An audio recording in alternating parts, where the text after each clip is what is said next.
Bismillah.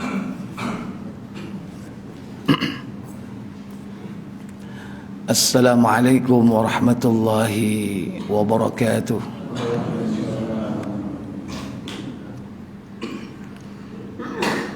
Innal hamdalillah nahmaduhu wa nasta'inuhu wa nastaghfiruh wa na'udzu billahi min sururi anfusina wa min sayyiati a'malina.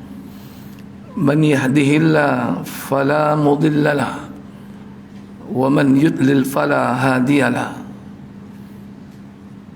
Wa asyhadu an la ilaha illallah wahdahu la syarika lahu wa asyhadu anna Muhammadan abduhu wa rasuluh. Allahumma salli wa sallim wa barik ala Muhammadin sallallahu alaihi wa ala alihi wa ashabihi wa man tabi'ahum bi ihsanin ila yaumiddin. Amma ba'd. Puja dan puji syukur kita panjatkan kepada Allah Tabaraka wa Ta'ala yang telah melimpahkan karunia yang banyak kepada kita, khususnya pada pagi yang berbahagia ini dimudahkan kita berjumpa di masjid ini untuk melakukan aktivitas solat subuh berjamaah, sejenak menunggu sampai waktu syuruk dengan mempelajari karya para ulama yang berkaitan dengan akidah dan din secara umum.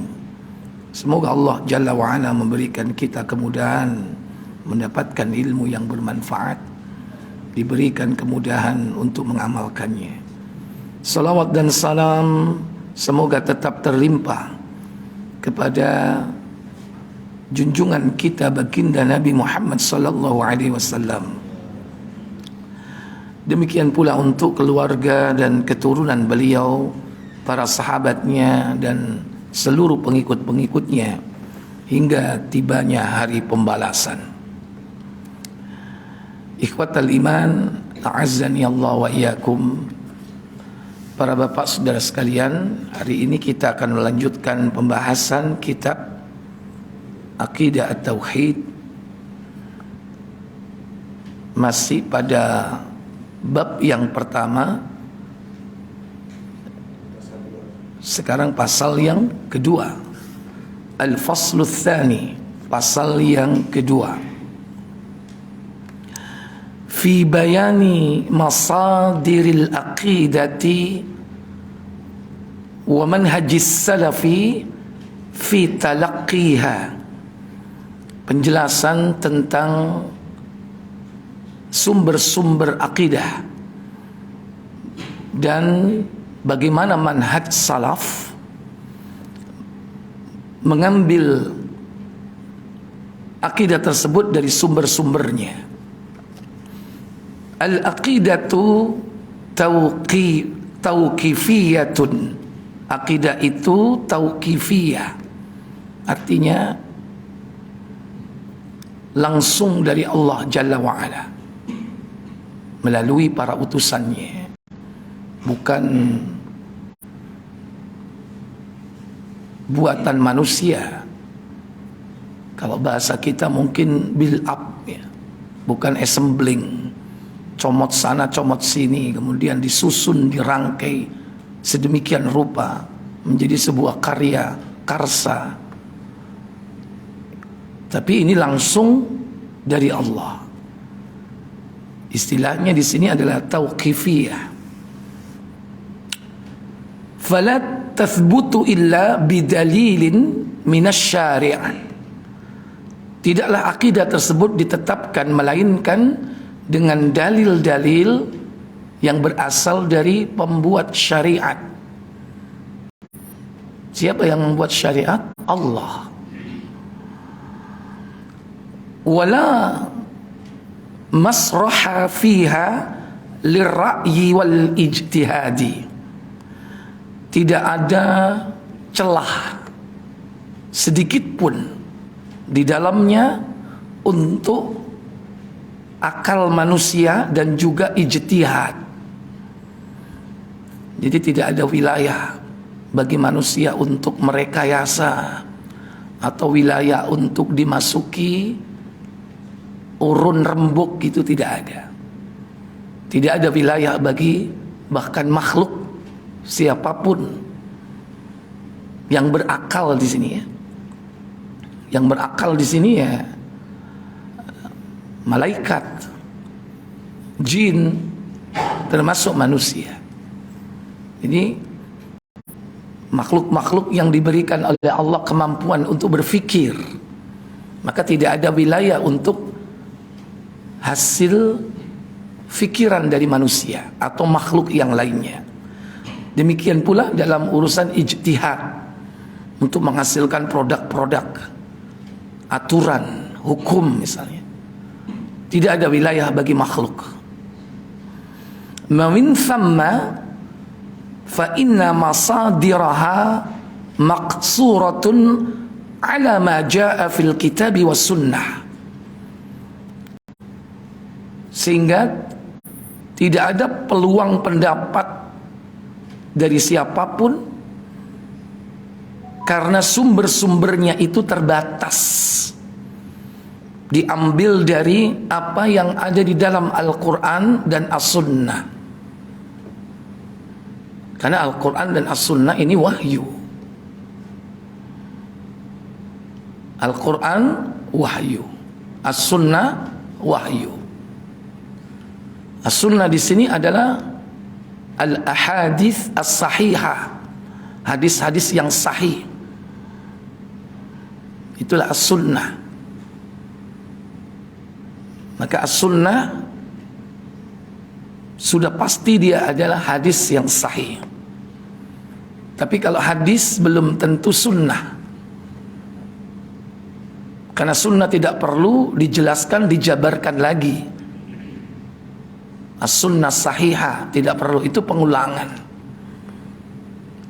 Tapi kalau ahadits, yaitu hadis-hadis, harus spesifik, yaitu as-sahihah, yang sahih.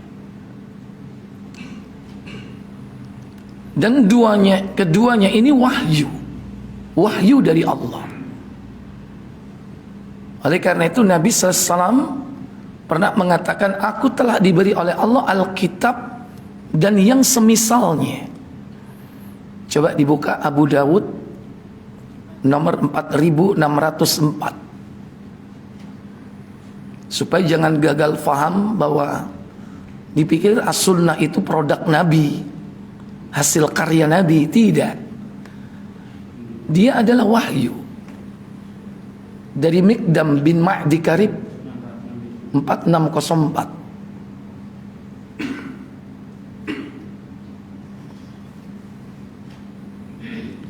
Karena nanti dalam perkembangannya akan muncul orang-orang yang ingkar sunnah, tidak mau as-sunnah. Saya mah cukup Quran aja deh gitu. Silakan. Dari Al-Miqdam bin Ma'di Karib radhiyallahu anhu, dari Rasulullah SAW bahwa beliau bersabda, ketahuilah sesungguhnya telah diberikan kepadaku Al-Quran dan yang sepertinya, yaitu as-sunnah. Nah, cukup. Nabi mengatakan, ala ketahuilah, utitul kitaba, aku telah diberi oleh Allah Alkitab, wa mislahu ma'ahu, dan yang sepertinya bersamanya, dan yang sepertinya besertanya. Apa itu? As-sunnah.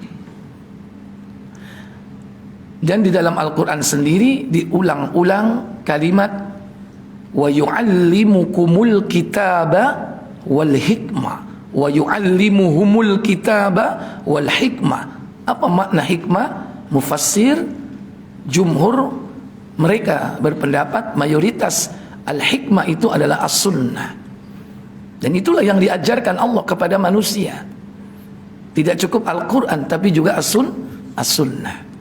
Disinilah sumber dari pengambilan akidah. Nggak boleh dari yang lain, dari kitab dan as-sunnah. Alkitab di sini Al-Quran. Kalau di zaman dulu mungkin ada suhuf Ibrahim, suhuf Musa, mungkin ada Taurat, ada Injil, ada Zabur. Sekarang Al-Quran, musaddiqan lima baina yadayhi, yaitu membenarkan kitab-kitab terdahulu. Maka tidak boleh mengambil hukum selain dari Al-Quran dan As-Sunnah, apalagi berkaitan dengan akidah.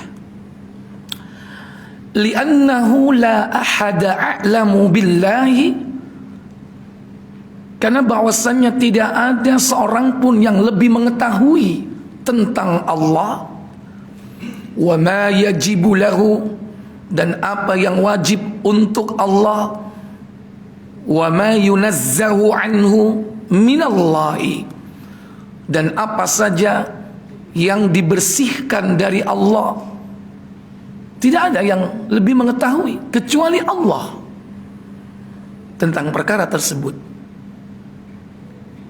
Wala ahada ba'dallahi a'lamu billah, dan tidak ada seorang pun setelah Allah yang lebih mengetahui tentang Allah itu sendiri min Rasulillah sallallahu alaihi wasallam, melainkan Rasulullah sallallahu alaihi wasallam.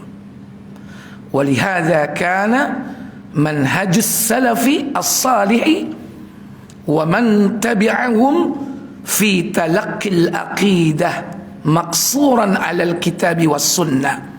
Oleh karenanya manhaj salafus salih dan orang-orang yang mengikuti mereka mengambil akidah maksuran, dibatasi atau terbatas hanya alal kitabi was sunnah, hanya bersumber dari Al-Quran dan As-Sunnah.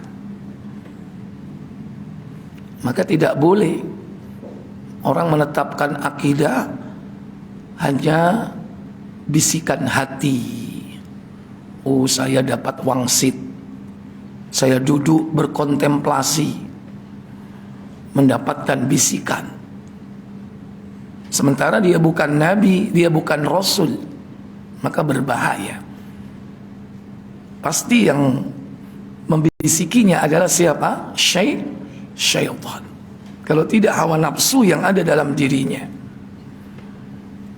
Demikian pula bukan kesepakatan, konsensus manusia berkumpul untuk menetapkan sebuah akidah atau perkara-perkara yang berkaitan dengan hukum, kecuali di situ ada ruang untuk ijtihad. Mungkin dalam menetapkan perkara-perkara hukum yang kontemporer, yang dulu nggak ada, sekarang ada. Nah, itu masih ada wilayah itu, karena bukan wilayah akidah. Tentang puasa misalnya, ma yubtiluhu, apa yang membatalkannya. Zaman dulu nggak ada rokok. Ada rokok nggak zaman Nabi? Nah, sekarang kalau orang puasa merokok, batal nggak? Siapa yang menetapkan itu? Para ulama, ijtihad. Nah, ini wilayah yang masih ada ruang lingkup untuk ijtihad. Jangan mengatakan wah nggak apa-apa, Nabi biar kalau rokok. Muncul lagi perkara-perkara kontemporer yang membatalkan puasa, yaitu infus. Zaman Nabi ada infus nggak? Nggak ada. Tapi sekarang infus ada. Orang bisa nggak merasa lapar walaupun tidak dikategorikan kenyang. Kalau seandainya dengan alasan zaman Nabi nggak ada kok. Nah, ini wilayah ijtihad yang kemudian para ulama membuat konsensus, kesepakatan, mereka berijtihad, akhirnya dikeluarkan produk hukum. Nah, wilayah seperti ini masih memungkinkan. Tapi kalau akidah nggak bisa. Saya dapat bisikan kalau mayit itu nanti 40 hari pamit misalnya. Nah, ini dari mana ini? Tidak ada sumber dari Al-Quran dan As-Sunnah. Tapi keyakinan seperti ini masih kadang-kadang ada di masyarakat. Belum 40 hari, oh iku lho, petang puluh dino bengi kok deloken pamit. Ya. Nah, ini akidah, nggak boleh wilayah manusia memasukinya tanpa ada dalil dari Al-Quran dan As-Sunnah. fama dalla alaihi alkitabu was sunnatu fi haqqillah ta'ala aminu bih. Maka apa saja yang ditunjukkan di dalam Al-Quran dan Sunnah tentang hak-hak Allah Ta'ala, aminu bih, maka mereka para salafus salih di dalam mengambil manhaj, mereka imani. Setelah diimani, wa'taqaduhu, dijadikan sebagai sebuah keyakinan, karena dalam Quran, dalam Sunnah sumbernya. Kemudian wa'amalu bih, dan diamalkannya, diimani, diyakini, diamalkan. Sekalipun akidah itu ruang lingkup besarnya yaitu pada i'tiqad, tapi ini sebagai landasan dasar untuk beramal. Wa man lam yadul alaihi kitabullahi wala sunnatu rasulih nafauhu anillahi ta'ala wa rafiduhu. Dan apa yang tidak ditunjukkan perkara tersebut dari Al-Quran dan As-Sunnah, dari Allah dan Rasulnya, maka mereka meniadakannya dan bahkan menolaknya. Ditiadakan dan ditolak. Walihada lam yahsul bainahum ikhtilafan fil i'tiqad, sehingga karenanya tidak ada perbedaan ikhtilaf di antara mereka dalam perkara akidah. Ahlus sunnah wal jamaah, para salafus saleh, mereka tidak akan pernah menemukan perbedaan dalam akidah. Kalau ada perbedaan dalam akidah, berarti terjadi penyimpangan. Maka ini termasuk berarti kesesatan, al-inhiraf, yakni penyimpangan di dalam akidah. Dan itu terjadi. Tapi Ahlus Sunnah wal Jamaah, selama dia mengambil akidahnya itu bersumber dari Al-Quran, bersumber dari As-Sunnah, udah pasti atau dapat dipastikan tidak akan pernah terjadi ikhtilaf. Bal kanat aqidatuhum wahidatun, bahkan akidah mereka satu. Akidahnya satu, yaitu akidah at-tauhid, yang mengabdi, menyembah hanya kepada Allah. Wa kanat jama'atuhum wahidatun, dan jamaah mereka satu, yaitu manhaj mereka Ahlus Sunnah wal Jamaah. Akidahnya satu, jamaahnya satu. Adapun perkara-perkara yang tidak berkaitan dengan akidah masih memungkinkan mereka untuk mengeluarkan produk-produk hukum yang mungkin di sana berbeda-beda, sehingga munculnya yakni pemahaman fikih, munculnya al-mazahib, mazhab, dan itu diberi peluang di dalam Islam dalam perkara-perkara furu', cabang-cabang, bukan pokok. Karena akidah ini merupakan perkara pokok, perkara usul yang tidak boleh manusia memasukinya. Tapi kalau perkara cabang di dalam Islam masih memungkinkan. Tapi tetap, sekalipun ada mazhab yang memiliki produk-produk hukum yang berbeda dalam suatu perkara, dalam wilayah furu'iyah, cabang-cabang di dalam agama ini, tetap mereka akidahnya harus satu. Makanya yang diakui dalam dunia Islam ada 4 mazhab. Ada Hanafi, ada Maliki, ada Syafi'i, ada Hambali. Semua mereka akidahnya satu.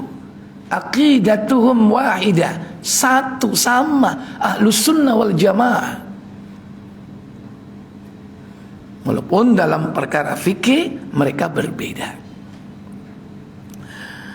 Lianna Allah takaffala liman tamassaka bi kitabih wa sunnati rasulih bi ijtima'il kalimah.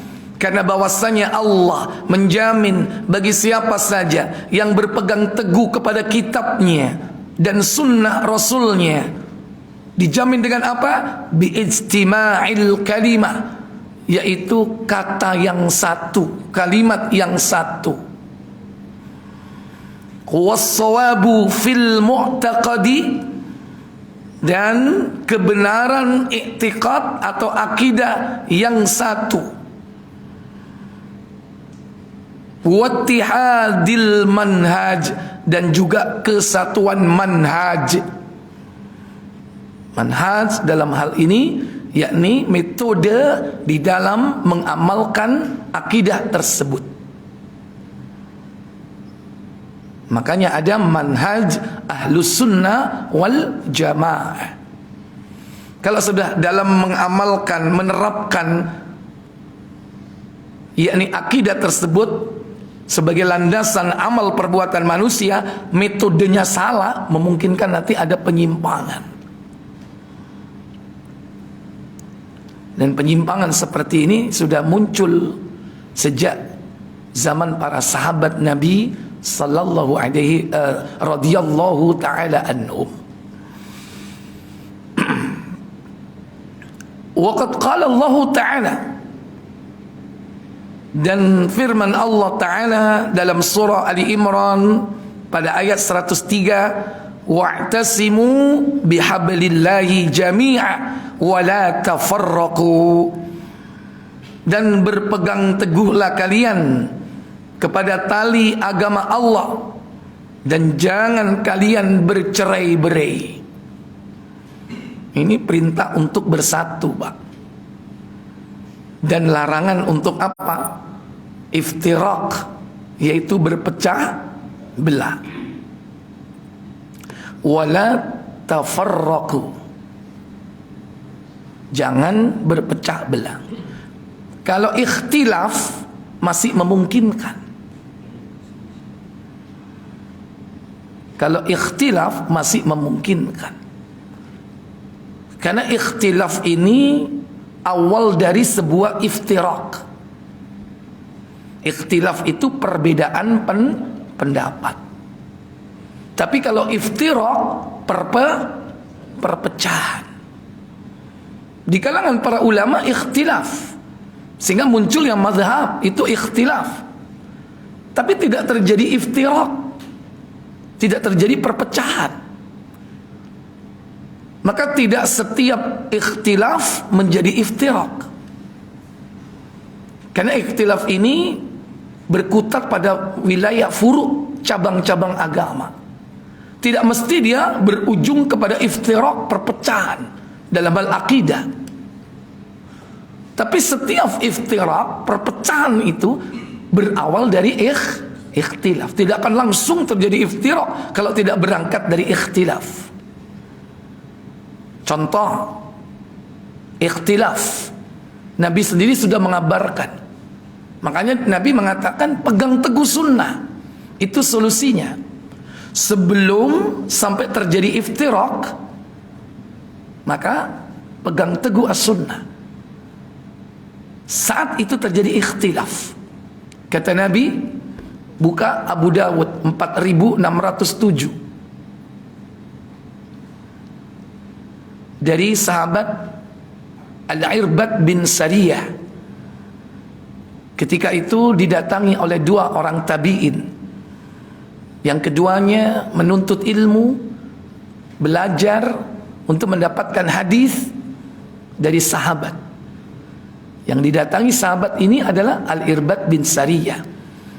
Silakan. Dari Abdurrahman bin Amr As-Sulami dan Hujr bin Hujr, keduanya berkata, kami berkunjung ke rumah Al-Irbad bin Sariyah, dan ia termasuk seorang yang diturunkan ayat. Dan tiada pula dosa atas orang-orang yang apabila mereka datang kepadamu supaya kamu memberi mereka kendaraan, lalu kamu berkata, aku tidak memperoleh kendaraan untuk membawamu. Quran Surat At-Taubah ayat 92. Kemudian kami mengucapkan salam kepadanya dan kami berkata, kami datang untuk menziarahimu, duduk-duduk denganmu dan ingin mendengarkan yang berharga darimu. Al-Irbad berkata, suatu hari Rasulullah SAW salat bersama kami dan setelah itu beliau menghadap kepada kami lalu memberi kami nasihat yang sangat berharga yang membuat mata melinangkan air mata dan hati pun tergetar.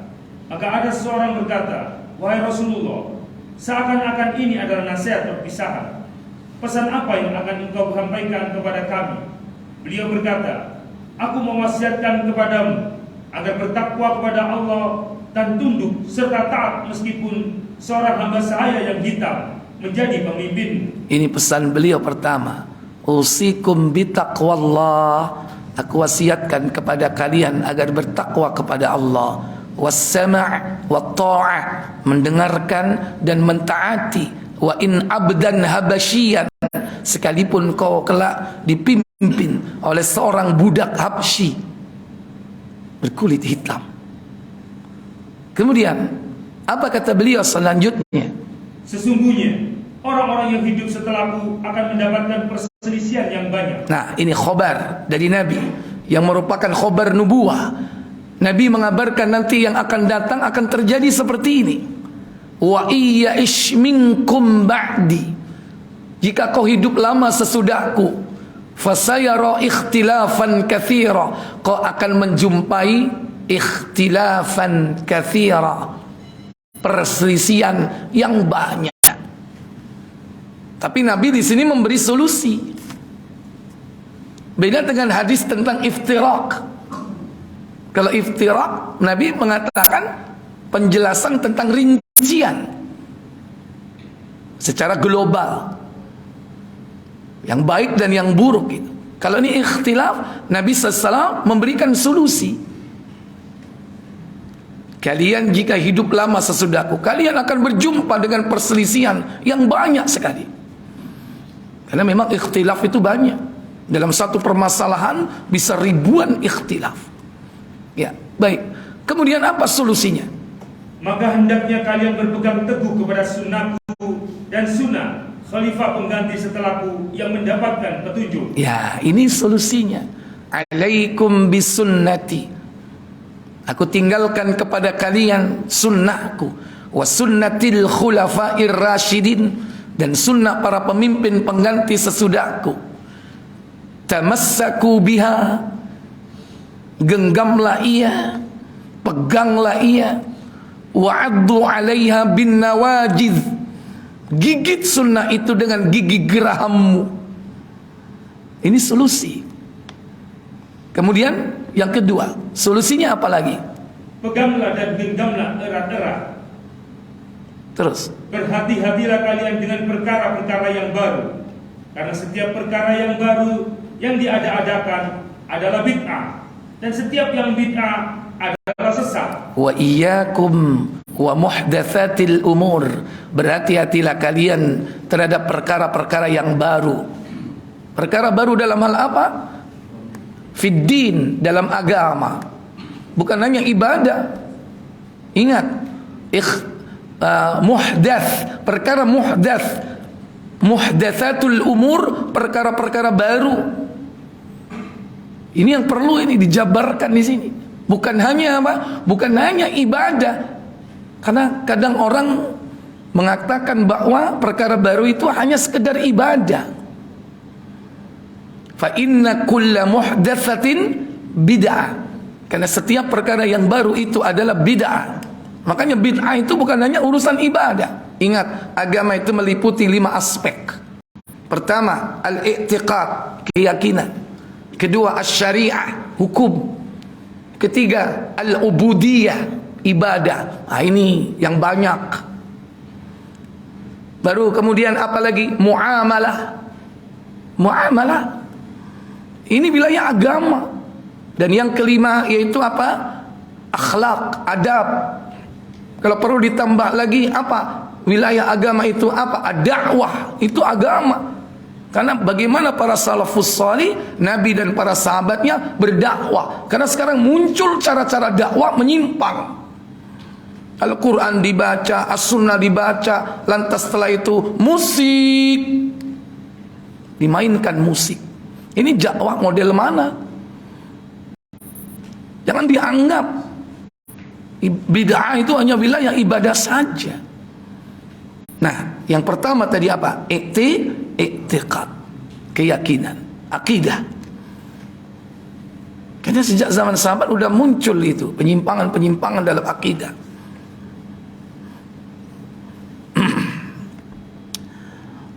Jadi Nabi mengatakan ikhtilaf dengan solusi berpegang teguh kepada sunnahnya.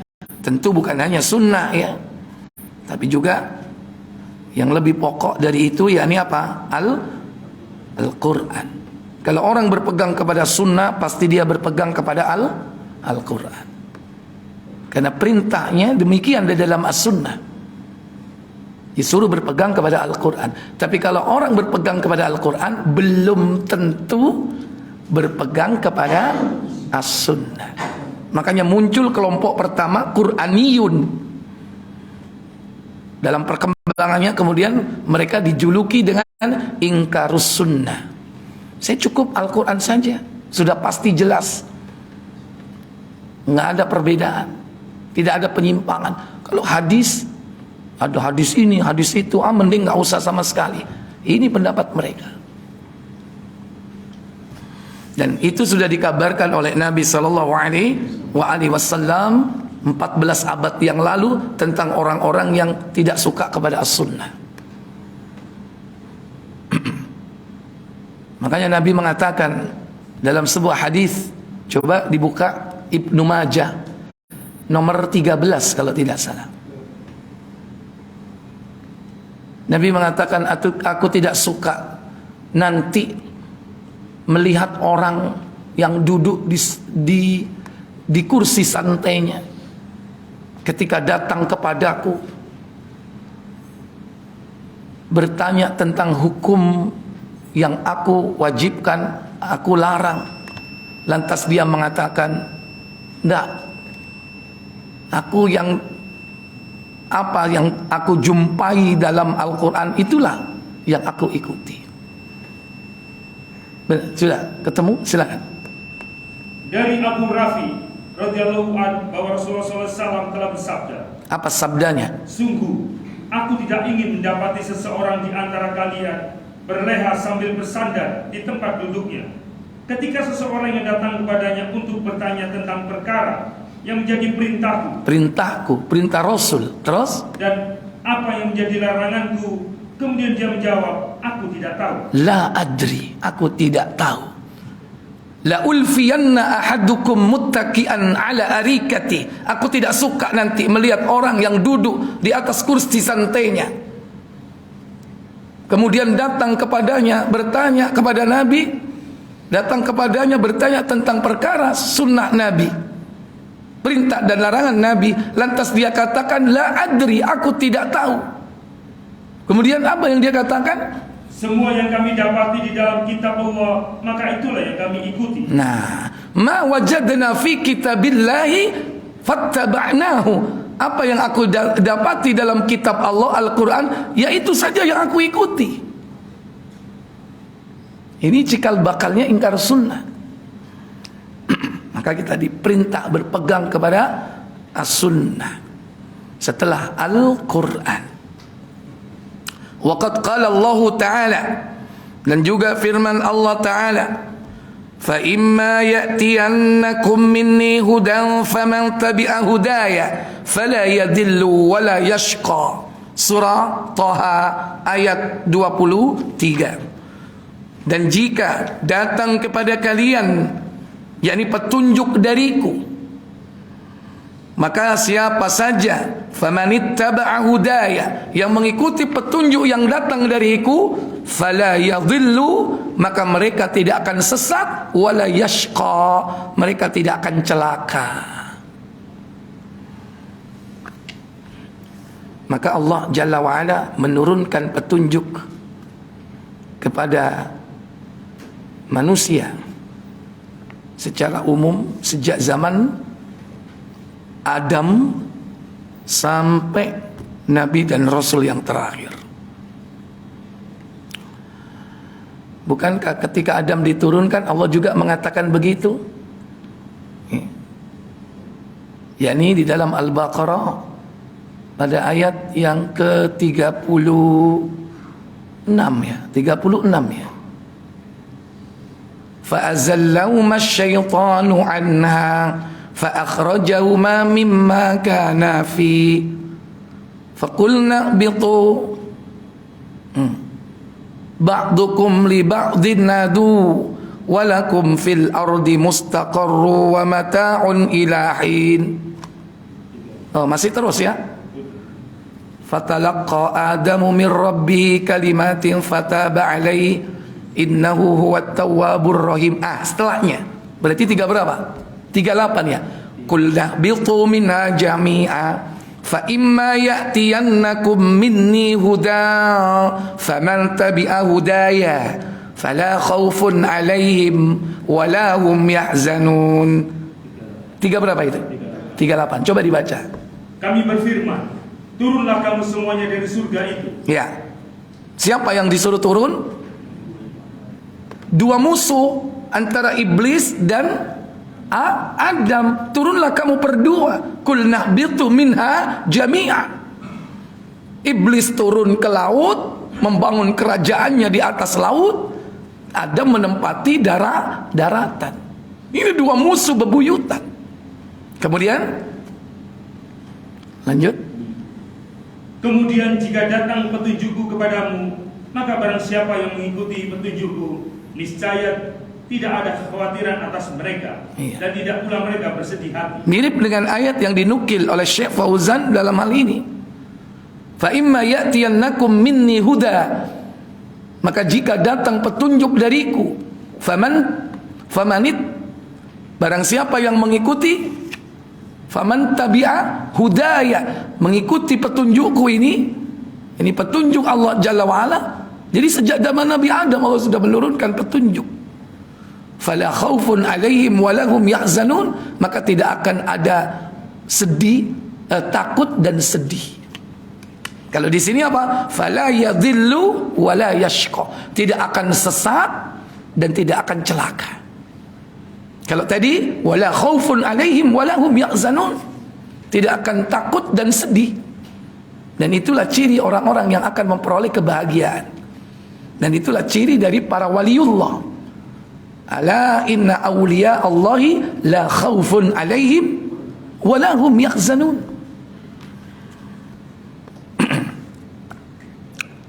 Walidzalika summu bil firqatin najiyah. Maka oleh karenanya hal itu disebut dengan firqah an-najiyah, yakni golongan yang selamat. Golongan yang selamat. Nanti akan muncul firqah, tapi perintahnya larangannya nggak boleh berpecah belah. Tapi Nabi sudah mengabarkan gitu. Kata Nabi, buka 4607 Abu Dawud. Kalau tadi ikhtilaf, sekarang iftiraq. Iftiraq ini sudah dikabarkan Nabi. Nah, Nabi kemudian merinci firqah itu secara global. Yang satu selamat, yang satu tidak selamat. 4607. 4597. Coba.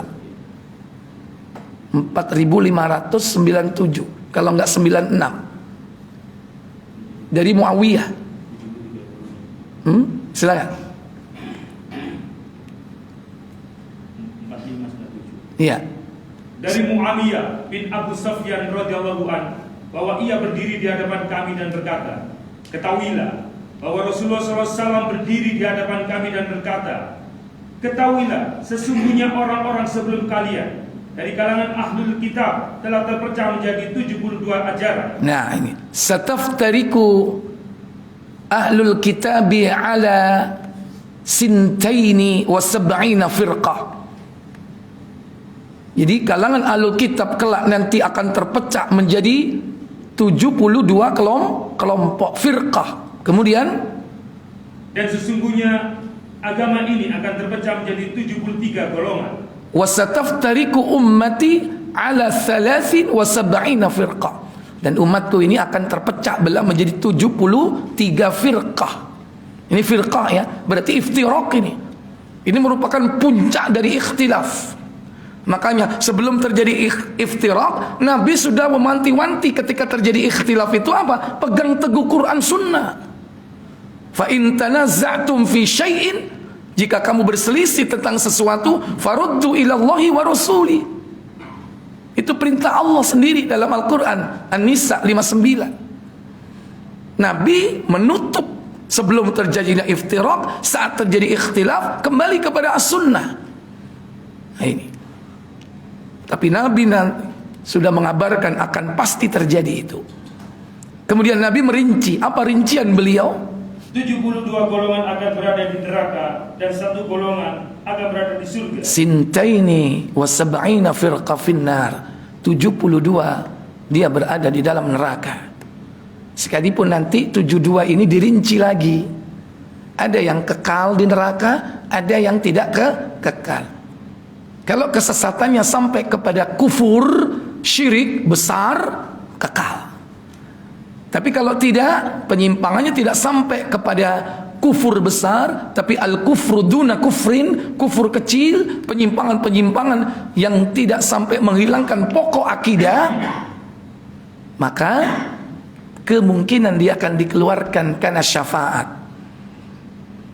Nah yang kita harapkan ini wawahidatun fil jannah, 1 kelompok yang masuk surga ini. Lah inilah yang dinamakan dengan apa? Firqah yang selamat.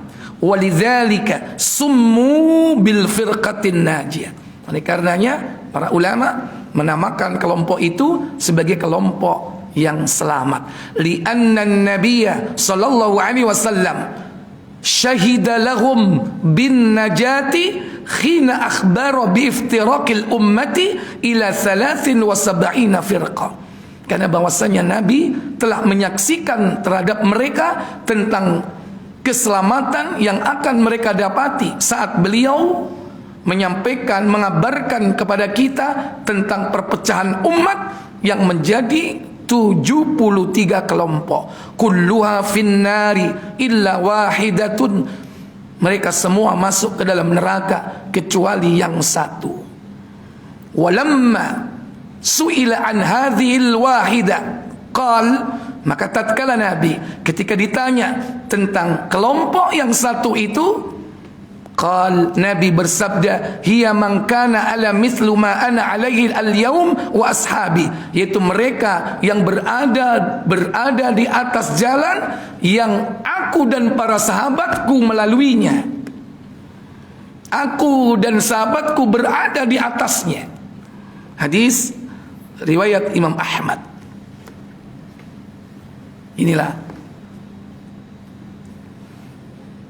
penjelasan dari beliau tentang bagaimana Ahlus Sunnah wal Jamaah menjadi kelompok yang selamat, karena beliau, kalau mereka mengambil akidahnya itu bersumber dari Al-Quran dan As-Sunnah. Maka kalau tidak, yang terjadi adalah yakni kehancuran.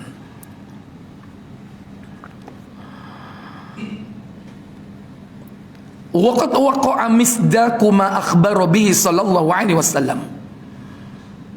Dan kebenaran apa yang telah dikabarkan oleh Nabi, hal itu sudah terjadi. Fa indama bana ba'dun nasi aqidatuhum ala ghairil kitabi was sunnah, maka di antara kita akan menjumpai sebagian manusia itu mengambil akidah mereka bukan berasal dari Al-Quran dan As-Sunnah. min ilmil kalam, dari ilmu kalam, yaitu filsafat, wa qawaidil mantiqi al maurithain, dan juga dari kaidah-kaidah mantik yang diambil dari al maurithain. Apa ini?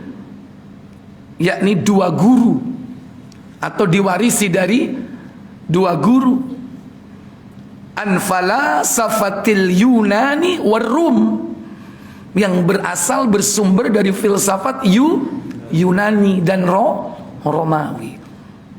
Makanya banyak orang-orang yang masih mengambil pendapat dari Sokrates, Plato, Aristoteles apa Teles. Hasala inhirafu wa tafarruqu fil i'tiqadi, maka terjadilah penyimpangan dan perpecahan di dalam akidah. Inilah yang terjadi. Wallahu a'lam. Baik Bapak Ibu, para bapak saudara yang dirahmati Allah Jalla wa Ala, mungkin ini yang bisa saya sampaikan penjelasan tentang pasal kedua. Ya, fa insyaallah yang akan datang kita akan membahas pasal ketiga, yaitu penjelasan tentang al-inhiraf anil aqidah wa subulit tauqi minhu, yakni penyimpangan akidah dan bagaimana cara-cara penanggulangannya. Wallahu a'lam. Sebelum saya tutup, seperti biasa mungkin ada pertanyaan, saya berikan waktu. Monggo silakan.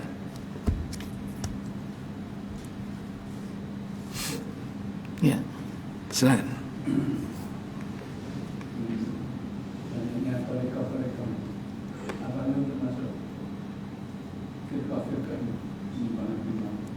Iya, tariqah secara bahasa jalan. Ya. Kalau selama jalan yang ditempuh itu mengikuti jalan Al-Quran dan As-Sunnah, maka tidak salah tariqah tersebut. Ini makna secara umum, ya. Makanya Ahlus Sunnah wal Jamaah itu merupakan firqah yang mengambil jalan melaksanakan, mempraktekkan agama berlandaskan akidah yang hak dengan mengikuti para salafus saleh. Pemuka para salafus saleh yaitu sahabat. Tapi ketika thariqah, jalan yang ditempuh itu, yang diikuti menyimpang dari kebenaran, maka tentu ini yang termasuk penyimpangan di dalam akidah. Nah, ini apalagi dilembagakan secara masif, struktural, terutama dari akidah kelompok Sufiyah. Sufiyah. Makanya ada istilah thariqah Sufiyah. Dan ini di dunia banyak sekali. Tapi sebetulnya pokoknya ya satu, akidahnya satu. Cuman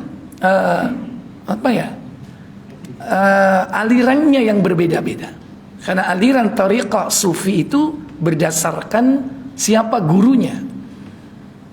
Yang mereka mengambil salah satu jalannya itu melalui kontemplasi, bertahanus, ya, berkontemplasi, duduk merenung. Dan dia katakan bahwa ini adalah berguru kepada Allah langsung. Nggak perlu berguru kepada ulama, bergurunya langsung kepada Allah. Dari situ nanti dia akan mendapatkan sesuatu. Atau dengan mengamalkan amalan-amalan tertentu, contoh zikir dan wirid, yang itu kemudian dicoba, diamalkan secara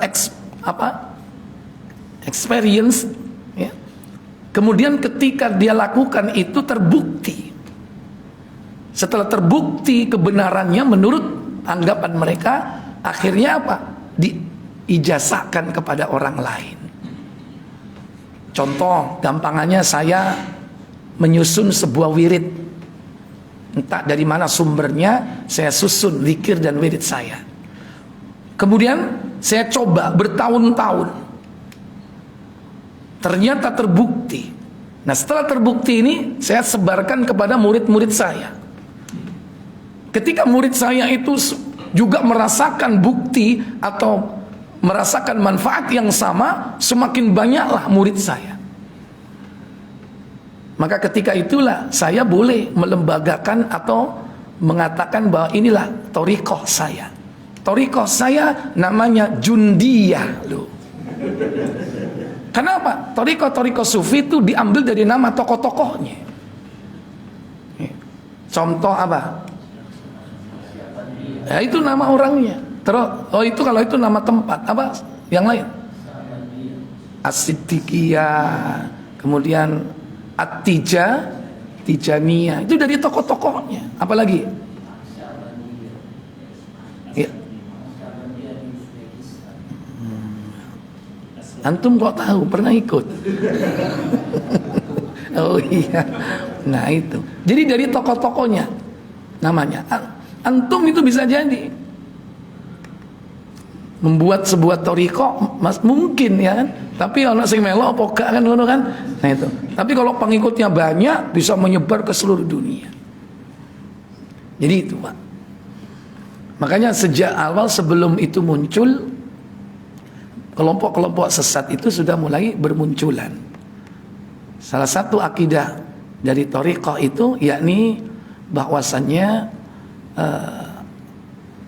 seseorang itu bisa menyatu dengan Allah Jalla wa'ala, atau dia bisa melihat Allah ketika sampai sudah tingkatan apa? Mukasyafah. Mukasyafah itu terbukanya tabir.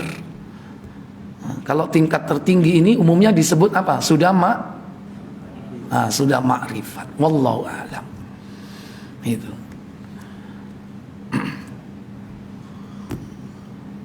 Mungkin itu sekilas ya tentang pertanyaan tentang thariqah ya. Dan di negeri kita ini banyak thariqah seperti itu. Dan semua itu juga berasal dari guru-guru mereka, yang baik dari lokal di negeri kita ini ataupun dari guru-guru mereka yang berasal dari luar negeri yang dibawa ke sini. Wallahu a'lam.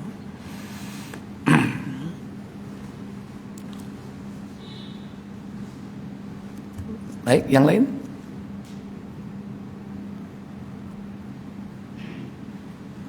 Nah, sejak awal itu muncul kelompok sesat dalam akidah.